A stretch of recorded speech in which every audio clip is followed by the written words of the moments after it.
Hello बच्चों, कैसे हैं आप सब। मेरा नाम है आशीष पांडे। आप पढ़ रहे हैं द टॉपिक मास्टर अपने प्यारे से यूट्यूब चैनल पर, जहां पर मिलते हैं आपको टॉपिक वाइज लेक्चर्स। किसी भी टॉपिक में कोई भी प्रॉब्लम हो, जुड़िए हमारे चैनल के साथ और क्लियर करिए अपने सारे डाउट्स को। आज का जो हमारा टॉपिक है वो है लेटरल डिस्प्लेसमेंट, जो कि है लाइट का लेक्चर नंबर 18। हमारे लेक्चर्स भले ही छोटे होते हो बेटा, लेकिन हम अपने लेक्चर्स में प्रॉपर कॉन्सेप्ट की बात करते हैं। साथ ही साथ हम ये बताते हैं कि आपको बोर्ड एग्जाम में किस तरह से कॉपी को लिखना है और किस तरह से कैसी डिफिनेशंस लिखना है। आपको इस चैनल में पढ़ने के बाद नोट्स में भटकने की जरूरत नहीं है, सारी चीजें आपको फ्री ऑफ कॉस्ट ही मिलती हैं। आइए स्टार्ट करते हैं लेटरल डिस्प्लेसमेंट को, समझते हैं कि एक्चुअल में इसका कॉन्सेप्ट क्या होता है। आज के बाद इस टॉपिक में आपको सिंगल प्रॉब्लम्स नहीं आने वाली है। आइए स्टार्ट करते हैं बेटा। अभी तक हमने पढ़ा रिफ्लेक्शन, वहां पर हमने पढ़ा कि जब मीडियम्स चेंज होते हैं, जैसे वाटर टू ग्लास में कोई लाइट चली गई या ग्लास टू वाटर में कोई लाइट चली गई, तो किस तरह से वो लाइट बिहेव करती है, किस तरह से वो लाइट बेंडिंग करती है। इस चीज को हमने बहुत ही अच्छी तरीके से क्लियर कर देखा। आज जो हमारा टॉपिक है लेटरल डिस्प्लेसमेंट, अगर आपको इसको क्लियर करना है तो पहले आपको पता होना चाहिए कि हमें लाइट को किस तरह से मूव कराना है। जैसे मैं आपको एग्जांपल के तौर में बता दे रहा हूं कि जैसे ये मीडियम को मैंने मान लिया कि भाई ये एयर है, और इस मीडियम को मैंने मान लिया कि ये वाटर है। देन इस मीडियम को मैंने मान लिया कि ये फिर से क्या है, एयर है। इसको वाटर ना मान के ग्लास मान लेते हैं, ज्यादा क्लियर कट दिखेगा। इसको ग्लास मान लेते हैं, देन इसको क्या मान लेते हैं, एयर मान लेते हैं। अब आपके पास तीन मीडियम है, दो एक जैसे और एक अलग। अगर मैं किसी लाइट को एयर टू ग्लास और ग्लास टू एयर मूव कराऊं तो आपको कुछ दिखेगा बेटा, वही लेटरल डिस्प्लेसमेंट है। लेकिन क्या दिखेगा वो तो बनाना पड़ेगा। आओ देखते हैं बेटा कि क्या दिखता है। आइए देखो, अगर मैं कोई भी इंसिडेंट रे ऐसे करके इस मीडियम से इस मीडियम में ले, तो आपको पता है इसमें एक नॉर्मल लाइन अपने को बनानी पड़ेगी। हमने एक नॉर्मल लाइन यहां पे बना दी, और एक्चुअल में जो इसका पाथ होने वाला था, पहले एक तो एक्चुअल पाथ बना देते हैं। तो जो एक्चुअल इसका पाथ होने वाला था वो यूं करके बेटा ऐसे एक्चुअल पाथ होना चाहिए था।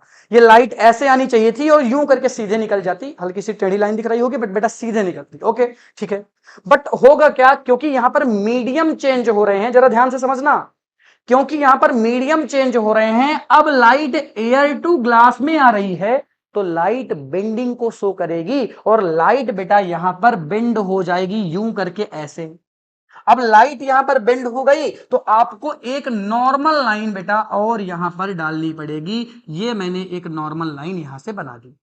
जब लाइट ग्लास टू एयर जा रही है, और जब लाइट ग्लास टू एयर जाती है तो लाइट इस तरह से बिहेव करती है। लाइट यहां से हटेगी और यूं करके लाइट ऐसे निकल जाएगी, बेंडिंग को शो करते हुए। बेटा हर बार बेंडिंग हो रही है, क्योंकि जब जब मीडियम चेंज होगा तो बेंडिंग देखने के लिए मिलेगी। यही तो रिफ्लेक्शन में हमने सीखा था। अरे यही तो कॉन्सेप्ट था हमारे पिछले लेक्चर्स का।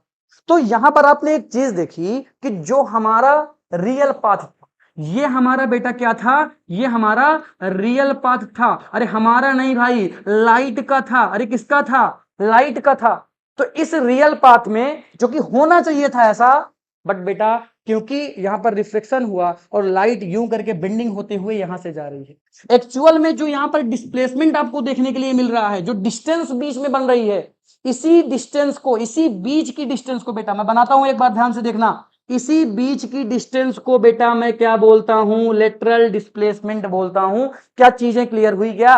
अरे ये जो बीच में डिस्टेंस बन रही है ये रियल होनी चाहिए थी, बट नहीं है बेटा, एक्चुअल में तो यहां से जा रही है। तो इसके बीच की जो डिस्टेंस है इसी को मैं लेटरल डिस्प्लेसमेंट के नाम से जानता हूं। डायग्राम अगर कम क्लियर हो रहा हो तो जरा इसको देखो।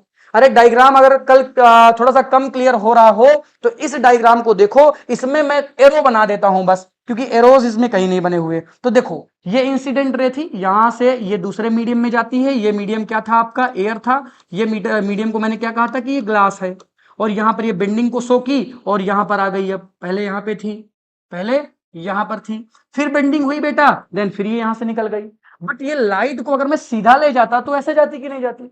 तो बीच में यहां पर जो डिस्टेंस हुई, इसी डिस्टेंस को मैंने लेटरल डिस्प्लेसमेंट बोल दिया। अरे कोई कंफ्यूजन है क्या इस पूरे टॉपिक में।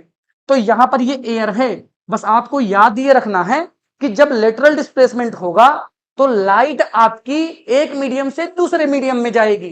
फिर दूसरे मीडियम से पहले मीडियम में चली आएगी। यही आपका कॉन्सेप्ट है। और सर अगर मैं आपसे ये पूछूं कि किस तरह से इसको बोर्ड एग्जाम में लिखना है, तो बेटा मैंने हमेशा कहा है कि बोर्ड एग्जाम में किस तरह से लिखना है वो तो हम आपको नोट्स के फॉर्म में हमेशा से देते चले आ रहे हैं। और जैसा कि आपके सामने लिखा हुआ दिख भी जाएगा, आपको कुछ ऐसा ही लिख देना है बेटा जैसे यहां पर लेटरल डिस्प्लेसमेंट के बारे में लिखा गया। जो बातें मैंने बताई सारी बातें वैसे ही हैं, बस आपको डिफिनेशन के फॉर्म में कुछ चीजें याद रखनी है। देन आप इसको आप ऐसे ही बोर्ड एग्जाम में लिखेंगे। डायग्राम जरूर बनाएंगे, जैसे मैंने डायग्राम बनाया था आप वैसे डायग्राम जरूर बनाएंगे, कहीं पर कोई डाउट नहीं होगा आपको। ठीक है, आई होप आज का जो टॉपिक था जो कि था लेटरल डिस्प्लेसमेंट, एक बार आप इसका स्क्रीनशॉट ले लें, जल्दी से स्क्रीनशॉट ले लो। ठीक है सर, तो जैसा कि आपको पता है कि आज हमने लेटरल डिस्प्लेसमेंट देखा और बढ़िया तरीके से चीजों को समझा। मैंने यह भी बताया कि अगर आएगा तो डिफिनेशन आएगी और साथ ही साथ आप डायग्राम अपने आप चिपका दीजिएगा। डायग्राम देख के ही आपका टीचर समझ जाएगा कि बच्चे को नॉलेज है, पढ़ने की कोई जरूरत